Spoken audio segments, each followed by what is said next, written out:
Hi, everyone. Welcome to the Unscaled Travel Show, where everything is made up and the points don't matter.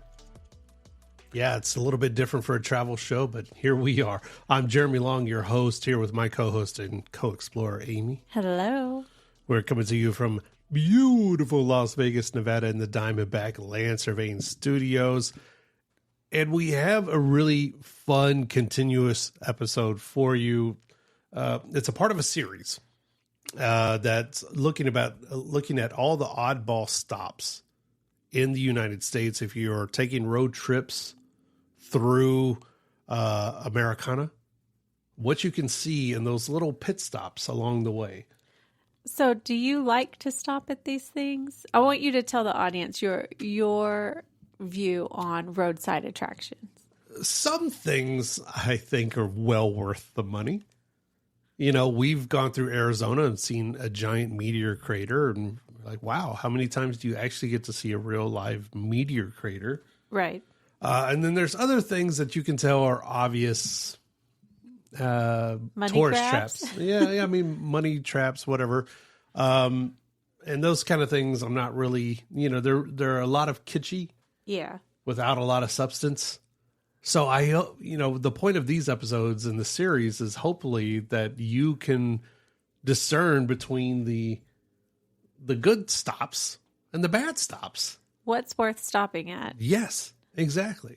And so now we're looking at the southeast part of the United States, and that's like Florida and Georgia, Alabama, the Carolinas, I think. And oh, Lord, you should get a passport. They should have to reissue a passport to go to a lot of this part, because a lot of it you look at it as, it's just all the South. Yeah. But it's not. It's not. It has its own subspecies of things. We grew up in Texas, which is the South, but it is very, very different from a lot of the places Absolutely. we're going to talk about. Yeah, and so, I mean, I think it's natural if you're talking about the Southeast to start in Florida with some of these things. Right. And one of the things that goes back, I mean, to the 20s is the Coral Castle in Homestead, Florida. It's still there, which is crazy. It started being built like in the 1920s or 30s or so, and it's still there for people to go check out. So I thought the Coral Castle was actually made out of coral, given that it's in Florida and they're near water and there's a lot of coral. I was very wrong about that. It's actually made out of like limestone. Not sure why they call it the Coral Castle. Something I wish old Ed was still around so I could ask him, which he didn't name it that. It was actually called Ed's Place when he was still around. But who decided to call it the Coral Castle? Because also it's not a pinky orange color. It's just gray rocks. It should be. It should be a pinky, like Miami Vice. Yes. kind of color from like the 80s or whatever. But if you're not familiar with the Coral Castle, right? It's a sprawling outdoor limestone structure, basically. And you would think it's coral because of the name, but it was built for the most part by one guy who was a Latvian immigrant. His name was Ed. Ed's last name. Good luck. Leeds Countin. That's pretty close. Leeds Countin. Ed Leeds Countin. Okay, and he built it between 1923 and 1951. But it includes walls to these structures, different furniture, a sundial that is pretty darn accurate, a telescope, and even a 9-ton gate that can be opened with one finger. I mean, it's an amazing piece of architecture made out of limestone that this one guy committed his entire life to. But I think the more interesting part is like the mystique of how he did it, because it's said that he worked entirely at night. He never let anyone see him carve or move the stones, and people often asked how he did it because they didn't see equipment or machinery out there. Right. And he would never tell anyone how exactly he built this space. He claimed to know the secrets of the pyramid and told people it's rather easy once you figure it out. Right. There's like almost no documented proof that Ed was the guy who built all of this stuff. Because Ed, let me tell you about it. He was about 5 foot tall. And at his prime, I think he was about a whopping 100 pounds. Okay. And he was recovering from tuberculosis when he started building this. So he was not in good health. He wasn't in good health.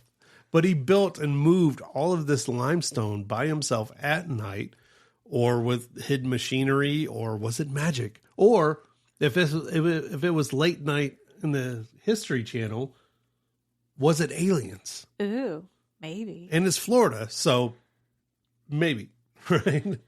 But I find it interesting that he built this as like in remembrance of the fiance that left him the night before their wedding. Like, what did he think was going to happen? That he was going to build this whole rock structure, and she over decades, and she was going to be like, "Oh, I made a mistake. I need to go find Ed and us get married now, 30 years later." Exactly.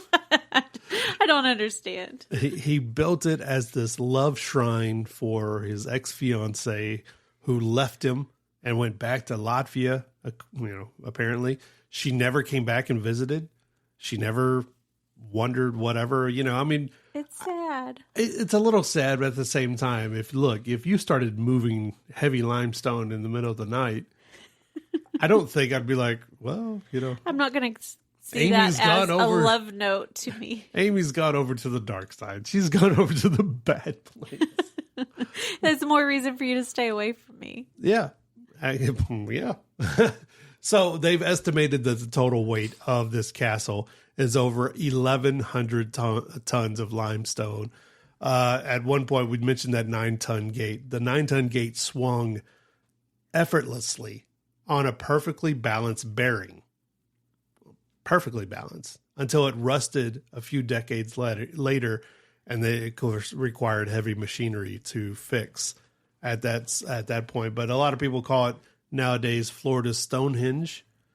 But it is proof, without a doubt, that one eccentric person's heartbreak can become a roadside monument. And this is the perfect way, I think, to kick all this off. It is sad, but apparently they get many visitors every single day. They said if you were to have visited when Ed was still alive, he would personally walk you around and tell you the story of every single rock, but never how he actually carved it. And it's not to be confused with a place that's not too far away called Solomon's Castle. A lot of castles in Florida, if you didn't know.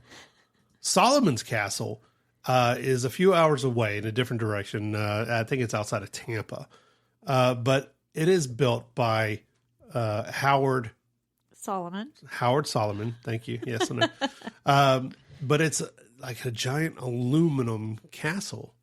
And he's, this artist and sculptor and painter who has built all of this stuff, like a home and galleries and a workshop, all in this one area, made from aluminum foil and all kinds of different stuff. It's supposedly all recycled materials. Yeah. And because he is an artist, it has over 80 stained glass windows, many metal sculptures he created himself. There's a moat. They have like one of those castle lookout towers. He's actually built a true castle out of reclaimed materials that he's found. Wild. And you can go. They also have a restaurant on site. So you can go have a meal, walk around, and see this castle in Florida. Who would have thought, huh? Well, yeah. I mean, with Florida, Florida and I have a love-hate relationship. You never can second guess the things that are coming out of Florida at any time, day or night, whether you're moving limestone or welding aluminum foil together. You just never know what's happening there in Florida. Keep it right here. It's the Unscaled Travel Show. We'll be right back.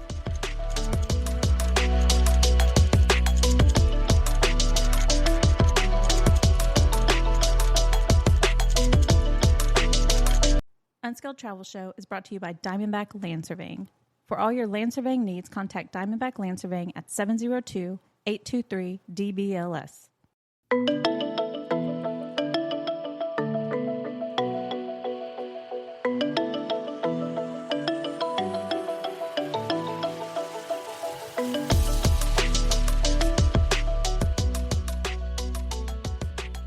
Hi, everyone. Welcome back to the Unscaled Travel Show. Jeremy Long here with my co-host and co-explorer, Amy. Hello. We're in Sin City, Nevada in the Diamondback Land Surveying Studios. We're talking about roadside oddities and great roadside attractions.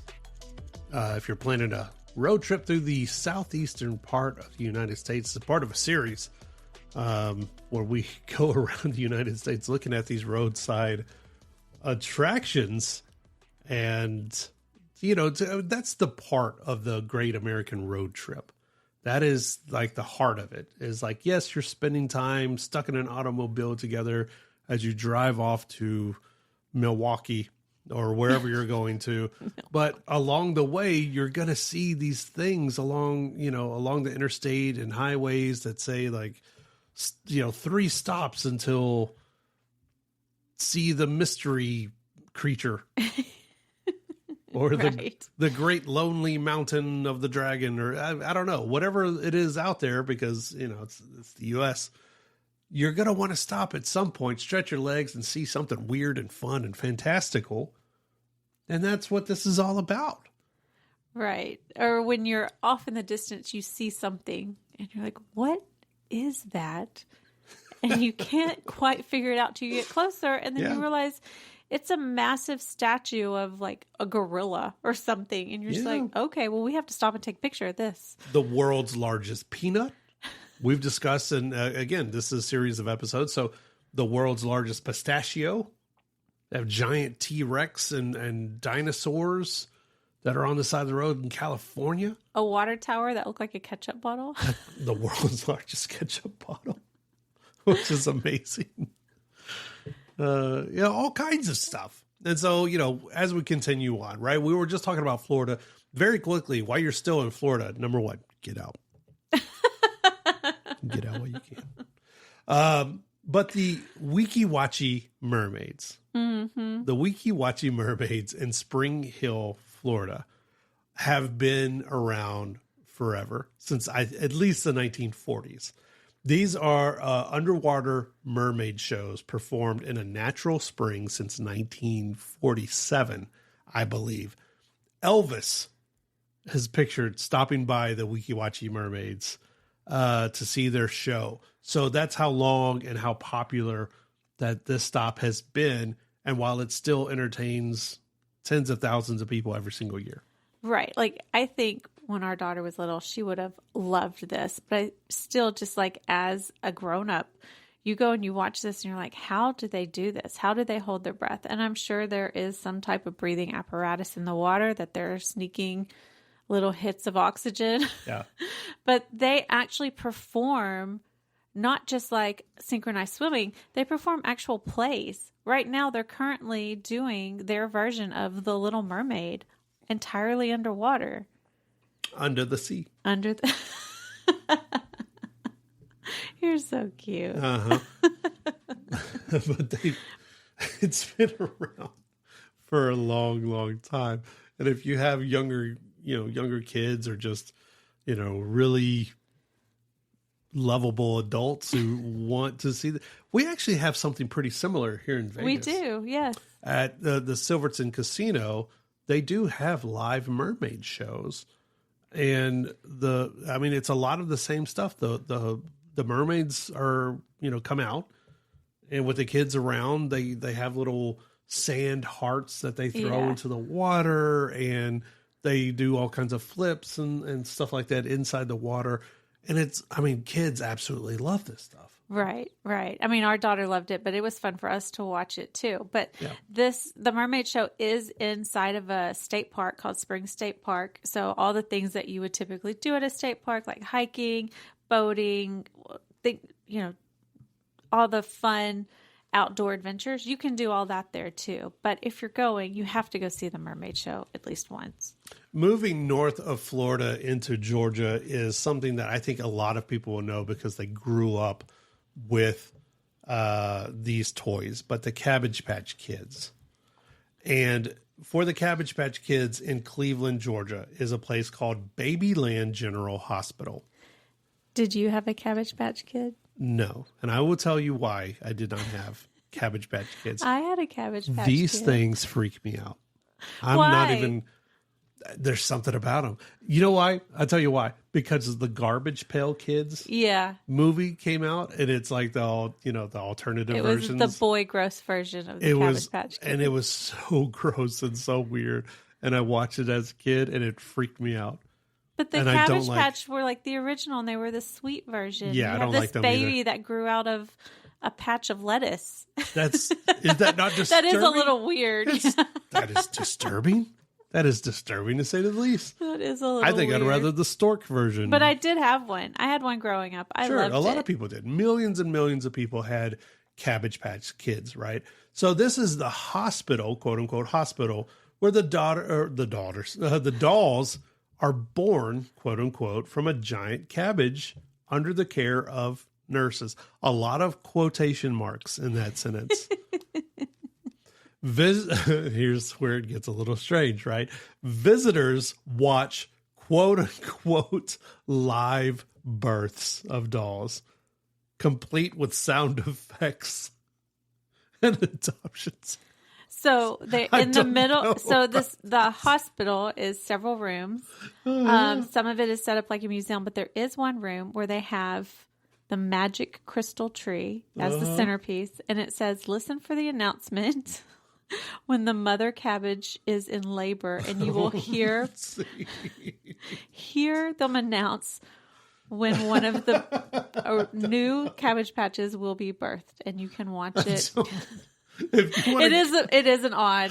If you want to thing go to a live birthing of a child growing out of a cabbage, of a toy coming out of a cabbage, it's part museum, it's part store, it's part experience, it's part PTSD for your child. It's interesting. Like, I think I would have enjoyed this way back when, but at the same time, I think it might be a little traumatizing. What I do find when I was reading about it is that they have what they say readopted some of the dolls from private collectors, and some of these dolls go back to the 1970s, the late 70s, and are now valued at almost $40,000. That's in the museum part, obviously. They don't want any little hands touching those dolls. They want you touching the one that's freshly coming out of the cabbage. See, come on, man. You knew the part that was going to gross me out. Should I make sound effects? What are the sound effects for the kids that are going back in? I don't know. We're there at the adoption ceremonies anyway. Parents get birth certificates for the dolls that they adopt. You can do it right there. And it is like this wholesome, whimsical experience. Kind of like the Precious Moments Chapel that's in Branson. You can go and they have this whole thing. I used to collect Precious Moments. I'm sure you did. I did when I was a kid. Don't know what happened to them. Well, if they had any birthing sound effects attached to them, I'm sure your parents got rid of them. Maybe. Keep it right here. It's Unscaled Travel Show. We'll be right back.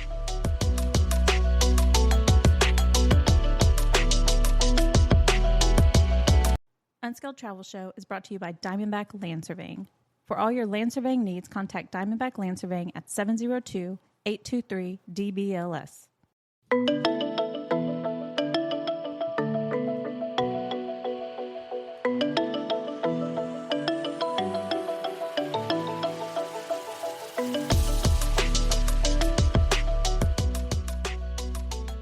Hi, everyone. Welcome back to the Unscaled Travel Show. Jeremy Long here with my co-explorer.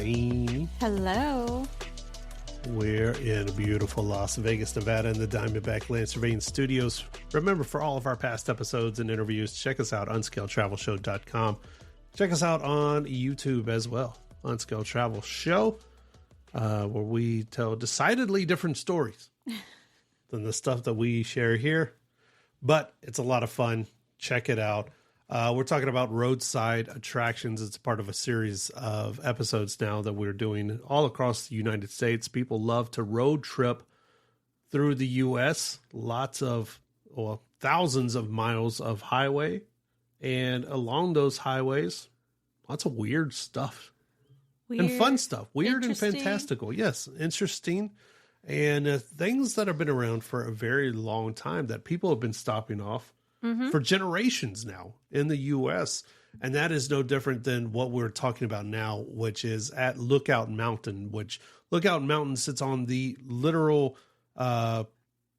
edge of between Georgia and Tennessee, or the state line between Georgia and Tennessee, I should say. Okay. So Lookout Mountain kind of sits between both of these states. So there is a Lookout Mountain, Georgia. There's a Lookout Mountain, Tennessee. So don't be confused, right?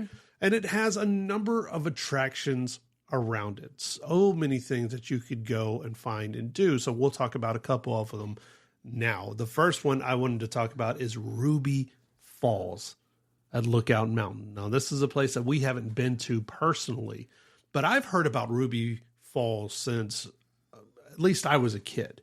I've never heard of it. Really? Yeah. Okay, so let me tell everyone now. So at Lookout Mountain, there's a tour you can take that takes you 260 feet below the surface. And underneath there, years ago, I believe in the 20s, they found an underground waterfall that drops 145 feet. And in that time, they have lit this thing with beautiful colored lights, and they take you through the caverns, and it is one heck of a good time. So this sounds very interesting to me, like going through caverns, seeing an underground waterfall. Yeah. I would love to do this. But when you say they've lit it with colored lights, there's a tour you can take, it kind of sounds like it's gone from being this really amazing natural experience to being, I don't know, like kitschy. Yeah. Yeah. No, like you're not wrong. Now you have to pay. What is it? I think it's almost $40. The website says to go on one of these tours. Yeah, just to descend and see this waterfall. Like, I think you're kind of taking some of the specialness out of it, and you're just exploiting the waterfall itself and the natural beauty there. Yeah, if you ever watch Disney's Pocahontas, you would absolutely cry. I have watched it, and I have cried. You know, because they've just started charging an entry fee to go see natural occurrences. Which, on a previous show, we talked about in Austin, I think, and the Bat Caves, and how they have set up like bleachers for people to sit there and watch the bats come out at night. I find that to be a little bit different because they're not charging people to do this. Yeah. They're not exploiting the bats in any way. It's kind of like, here, sit here and see this really cool thing that happens every night. This feels a little bit like we're going to make money off of people that want to see this beautiful rock formation, this beautiful waterfall. Yeah. And I don't know how I feel about that. That's been around, I mean, since they discovered it, has been around for decades and decades. And now, and nothing against them, like a private company has the rights to this, and now they're going to charge you anywhere between $20 and $40, right, to go see this natural occurrence. And I don't know. I think it's a different show to kind of argue the I'm pros sorry. and cons. I took this in a different direction. No, I it's guess. totally fine. We'll write our letter right now to them. Hey, Ruby Falls, we don't agree with this. Like. But it is a thing you can do that, I mean, it's for the family to go down, and around this place, they have since built up zip lines and restaurants, and it's kind of become this destination. Right. That's what I was going to say. They've turned this really cool underground waterfall into a vacation destination, because there's even, I think it says, like tree houses that you can, luxury tree houses you can rent out and stay in. What the hell is a luxury tree house? Dude, I don't know. Again, is that a tree house with a bathroom? I don't know. I think if all that was stripped away and it was just, you can have a guide take you down and you see this really cool thing. Kind of like when you and I were in Arizona and we went to the Antelope Canyons, and we just had a guide take us in, and we were able to walk through, and he sort of pointed out, like, these are some of the really cool rock formations. Like, it felt way more in tune with nature than somebody exploiting nature just for $1. Like the Coral Castle in Florida? I mean... I guess any of these that charge you is kind of exploiting. And that is a good, I'm glad you mentioned that's a good segue. Plan ahead. It is, and purchase your timed entry cave tour tickets online because time slots do sell out, and they do sell out very quickly all year round because it is, you're going almost 300 feet underground. So it's a little warm. You can bring a jacket, all of that stuff. But like you said, if you do it, don't send Amy a picture. I'm sure it's lovely. The photos on the website that you're looking at right now are gorgeous, but I'm reading some of the reviews and some people are like, oh, it's lovely. And other people are like, it feels like a Vegas, like how Vegas would do a waterfall kind of thing. Which, what? How do we as Vegas always catch strays from I think people? it's because we're lighting things up in different colors. It's like you're making it a spectacle as opposed to just go see this beautiful waterfall. But apparently they have signs across the southeast of the country directing people to this kind of what we've talked about, old roadside attractions for miles and miles. You would see these billboards, and sometimes it's just a piece of plywood that just says Ruby Falls and an arrow. It just says alien jerky. 25 miles ahead. By the time you get there, you're like, well, I have to try it. Right? Gotta taste some alien jerky. I gotta go see the Ruby Falls. Well, if that wasn't a great ad for Ruby Falls, I don't know what was. Keep it right here. We'll be right back.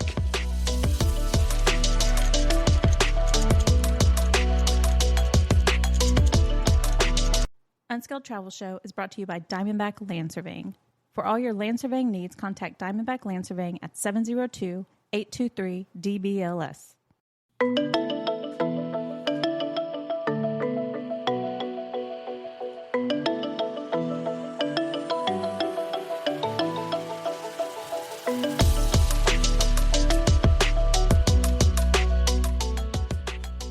Hi, everyone. Welcome back to the Unscaled Travel Show. Check us out online, unscaledtravelshow.com. Jeremy Long here with my co-host and co-explorer, Amy. Hello. Talking about these wonderful roadside attractions you can find here, the oddities you can find if you're taking a road trip across the American Southeast. So like Florida, Georgia, Tennessee, the Carolinas. We'll get to that. We're talking about Lookout Mountain. And briefly, I want to mention that the whole area is kind of built up for tourism. And Amy gave a wonderful ad for Ruby Falls. But if you don't want to go underground, if you want to stay above ground and actually go up top, there is a place called Rock City Gardens. Okay. It's been around since the 1930s. The Rock City Gardens is a whimsical garden attraction atop Lookout Mountain. So instead of going underground and seeing the waterfalls, you can stay above ground and see this rock garden. It's famous for rock formations, gnome villages, and you can even see 7 states from the overlook, allegedly, because on a clear day on the overlook, you can see, well, there you go, 7 states, right? So it's been around for a while. And even if you go and visit their online presence for Rock City Garden, you can even meet the gnomes. They have these bridges that go over, like, the connect the mountaintops and things. But you can meet the gnomes and find them in the Rock Garden Village. See, I feel like this started as a true roadside attraction because, this just sounds wacky and a little fun and kind of, that breaks up that long road trip. Yeah. But just like the last place we talked about, somebody's bought it and turned it into a money-making venture. So I feel like it takes it out of roadside attraction and puts it more into amusement park-esque type of thing. Okay. Because now they charge you money to go do this stuff. Yeah. Whereas before, you could kind of go and meet some gnomes and see some states. Well, remind me, when we saw the meteor crater in Arizona, they did charge us. Did they charge? There was an entry fee. I mean, a rock hit the earth, and all of a sudden, a company set up shop, and they were like, "All right, now you owe us $39.95 to go see the meteor." Yes, they did, and I totally get your point. I just feel like at some point it goes from being a roadside attraction to just being an activity that you go do, and it's like, what's that line? I don't know. I I'm not besmirching you for calling this a roadside attraction. I'm just curious. Hashtag thanks Jimmy Carter. Okay. You can go anyway. You can meet the gnomes. There's Leaf and Nimble and Edvard and Bergman. All kinds of gnomes. Apparently those are the only ones. But they're the ones you can meet, and they have this whole gnome village. Apparently, don't go to Rock City. I'm not saying that. I'm not saying don't go. I'm just saying, I don't know. In my mind, a roadside attraction is something that is just like there. Maybe they charge you a couple of dollars to see it, but it's less organized, maybe. It's less of a business and more of a, let's get out of the car, stretch our legs for a minute, and see this weird thing on the side of the road. Yeah. Once there's a ticketing gate, like, does it change it from a roadside attraction to a tourist trap? Well, Rock City, okay, has the distinction I think a lot of our parents might have grown up with, because by the 1950s, and we talk about how billboards changed road trips in the United States. And I believe we mentioned a place in Arizona, one of our past episodes called, what was it? The Space or the Thing. The Thing. The Thing was you kind of revolutionized. And we talk about now kids might know Buc-ee's, a shopping store here that originated in Texas that is everywhere now but the word got out because of the billboards and stop signs on the highways that people saw for miles and miles, sometimes hundreds of miles. But by the 1950s, there were over 900 barns along the way that had Rock City slogans on them. Oh. It became one of the most famous billboard campaigns ever. So that's why maybe our parents and grandparents might know about Rock City and why it's been around for such a long time. I guess that makes sense. I do see that as being like the traditional roadside attraction. Yeah. I mean, that's cool, like the history of it, because I didn't know that. And it's still family owned. Like the original family that set it up, like I think it's the kids that still have the family business. But it is one of the, I think we're kind of reaching that point where it's like, is this roadside attraction? Is it an attraction, or is it more just a business to stop by, like a mall or something like that? When I think of roadside attraction, there is a place in Tennessee where this guy, you know the Easter Island heads, those big rocks that are carved to look like odd head sculptures. There's a guy in Tennessee that across the street from his house, he's carved 6 of them, and they're just there on the side of the road. Anybody can go stop and take a picture. And it's just like this weird thing in a neighborhood next to a train track of 6 moderately sized stone sculptures that in Tennessee that you would not expect at all. Like, to me, that's more of an oddity roadside attraction kind of thing. Okay. So your issue is more of me making this list of roadside attractions. I'm critiquing your list. Okay. So definitely not Graceland.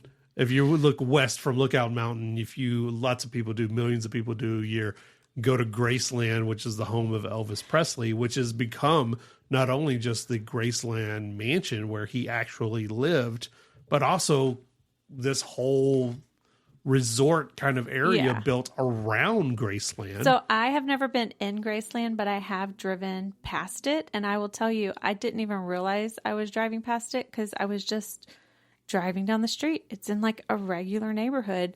And suddenly I look up and there's the gates right there.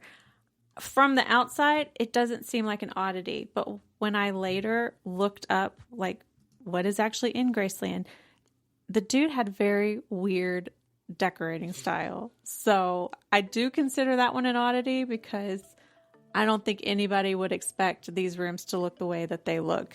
Okay. I think you actually threw some tomatoes. This is not a true oddity. Elvis, whenever you come back, we're going to have words. Unscaled Travel Show. We'll be right back.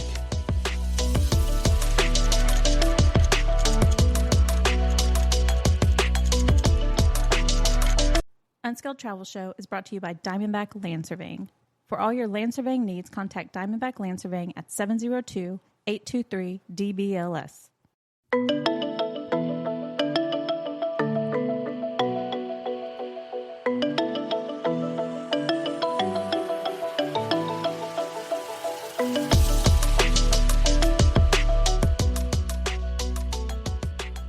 Hi, everyone. Welcome back to the Unscaled Travel Show. Jeremy Long here with my co-explorer, Amy. Hello. We're in beautiful Sin City, Nevada at the Diamondback Lancervane Studios. And we're talking about roadside attractions and oddities. Or at least I thought. Amy's taking exception to a lot of these places. So I had to bring it back in. Okay, maybe we got a little to the fringe of what a roadside attraction and oddity might be. So I'm going to bring it back into something, two things I think you might like. Okay. Okay. In Ashburn, Georgia, there is the world's largest peanut. And I assume you're going to tell me it's not actually a peanut. Like the world's largest pistachio is not actually a pistachio. You know what? I'm going to tell you the actual opposite. This is a giant peanut that has been around since 1975, and somehow the elements haven't gotten to it. It's just been blessed by Allah, God. Stop. I don't know. Whoever you believe in has blessed this peanut and is now sitting on the side of the interstate and is there for everyone to come and check out for free. By the way, and take pictures with. Yes. So it's a statue. That's what you're telling me. It's a 20-foot fiberglass peanut atop a pedestal. Because if you ever want to put anything on a pedestal, it isn't your spouse. It's a peanut. It's a 20-foot peanut. Why? Why would somebody... these are my questions when I see these things. Like, cool, I'm glad you put a peanut on a pedestal, but what was the purpose? Does anyone know? The thing about this peanut, though, it has drama that surrounds it. Okay, let me tell you this. In November of 1974, a town in Oklahoma actually unveiled what it called the world's largest peanut. 3 months later, Ashburn, Georgia, unveiled a peanut that was so much bigger than their peanut. And it just, let me tell you, the people of Durant, Oklahoma, not happy with the people of Ashburn, Georgia. I imagine not. But it was designed. It was designed just to get people talking. Get people put their little town on the map. So over 40 feet high, and they call it Goliath. Goliath, okay. Goliath was the largest peanut. But I mean, it's one of those things where little towns across America, well, we've seen it several times in several different iterations where one town just tries to outdo the other. But this one was several states away. And so I believe in 2018, Hurricane Michael topped the original old peanut and its crown. And it was, you can see pictures of it. It's laid broken on the ground. It actually looks like just like a normal peanut that you would find anywhere else. Like if you went to Texas Roadhouse and you looked at the floor. Yeah, it's a little bit sad though. But in 2018, they rebuilt it and put it back on the, in 2023 actually. So this is a brand new peanut that they hoisted back into its place. Yeah, brand new peanut. A peanut for me? Yes. Locals now call Ashburn, Georgia, the peanut capital of the world. And actually we had a friend that lived nearby, not too far away in a town called Dothan. That's what I was thinking. He said he lived in the peanut capital of the world. And I was like, Are you serious? But Dothan is in Alabama, I think. A lot of peanut stuff going around in the South. Yeah, what's the deal with that? A lot of fighting going on about who owes what to who and who, has the largest. Are they paying people? Who has the largest nuts? Who has the saltiest nuts? All of that within Georgia and Alabama. It's kind of weird.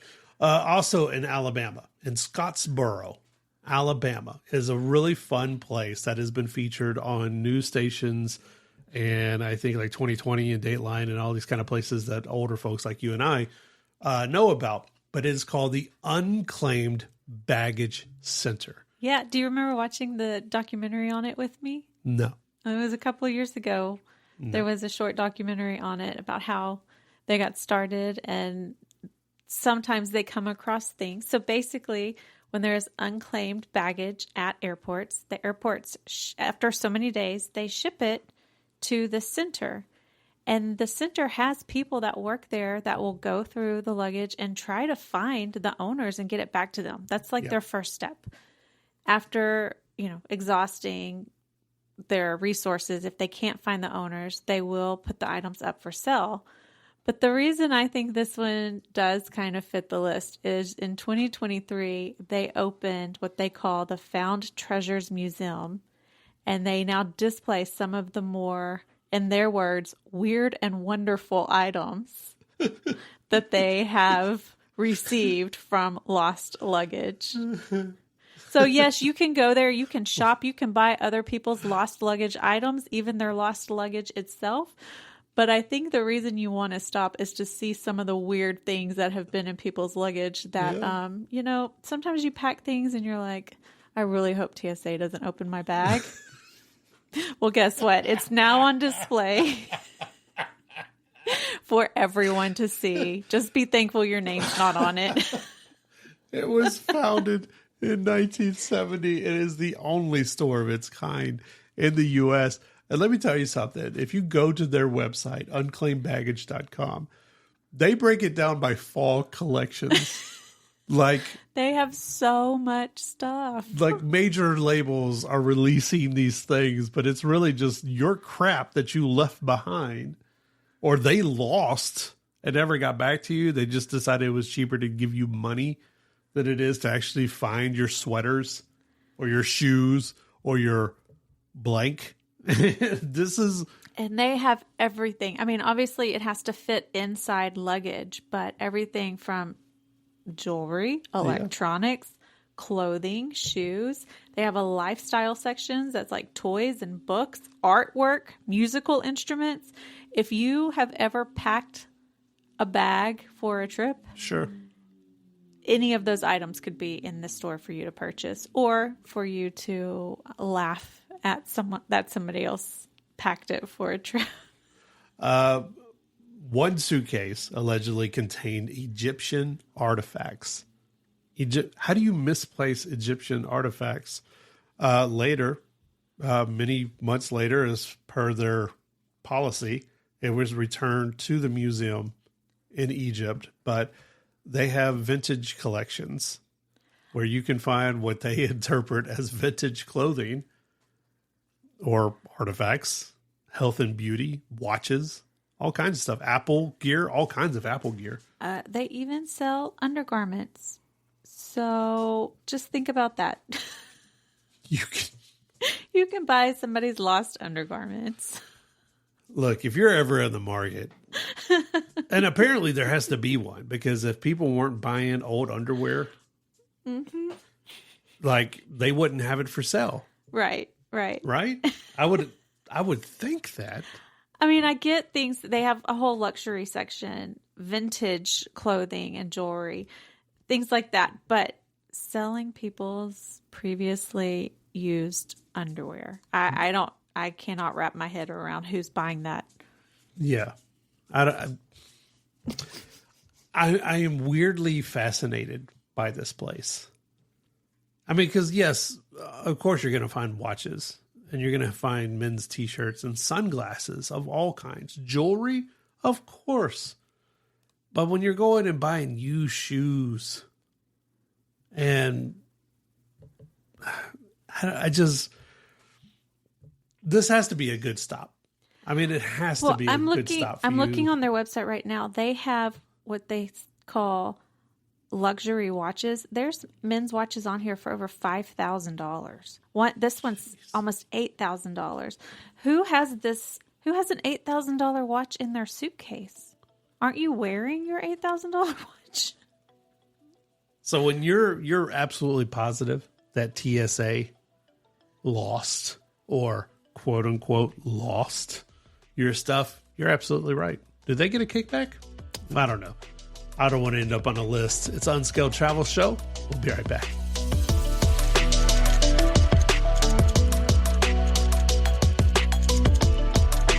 Unscaled Travel Show is brought to you by Diamondback Land Surveying. For For all your land surveying needs, contact Diamondback Land Surveying at 702-823-DBLS.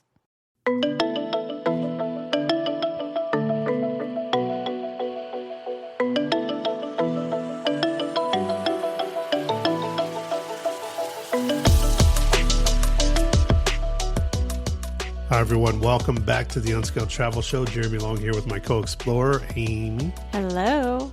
We're in beautiful Sin City, Las Vegas in the Diamondback Land Surveying Studios. We're talking about roadside oddities and attractions if you're planning your trip through the southeastern part of the United States. We have, I think, given you a whole list of things you should consider. Things that apparently Amy will throw a shoe at you if you go try to do. And we want to finish it off by just an eccentric list of different things, including doll heads and giant furniture and maybe even some frogs.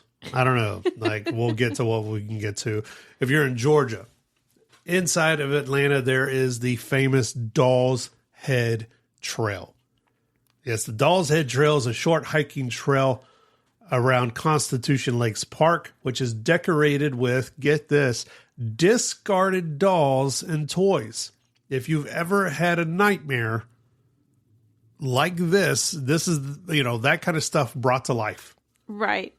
So on their website, it says it's a 2.5 mile whimsical yet sometimes creepy trail. Absolutely. I'm going to take the word whimsical out and say it's a 2.5 mile terrifying trail because these pictures of these dolls are truly nightmare inducing. That's of the devil. Absolutely. That's Satan's trailhead. If you like to walk amongst the demons and the doll heads. So it's broken doll heads, doll limbs, and old toys that are arranged into eerie art displays. Yeah, it's concerning. The guy who first started it, Joel Slayton, he created it around 2010 as a quote-unquote community art project because you can't say community seance anymore. So it says it's mostly doll heads, arms, and legs. No torsos are used. So what? At least there's that distinction. What? As well as other discarded parts of appliances, bicycles, bottles, basically trash. Yeah. They've taken the scariest part of a doll and mixed it with trash and tried to make what they're calling art.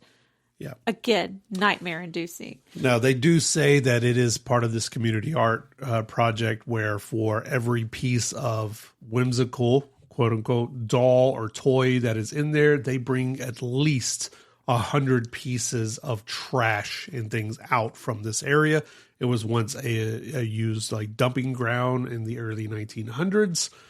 So there's all kinds of history there, but locals swear that even though it is a folksy art project, it is definitely haunted at night. Oh, yeah. You will hear things, you will see things. And number 3, why are you out there at night on the Doll's Head Trail? I don't doubt that at all. The picture I'm looking at right now looks like an old television set with the screen busted out, and there's just this giant doll head. The ones that, do you remember? I mean, you were a boy. You probably didn't have these dolls, but I did. Where when you laid the doll down, it closed its eyes, but then when you sat it up, they popped open. No. Do you know what I'm talking about? No. I know what you're talking about because I've seen Poltergeist, but yes, and that's the type of doll that's inside this television set. But absolutely not. One eye is open and one's closed. No, that is my nightmare. It is. It really, really is. Let's move on to some giant furniture.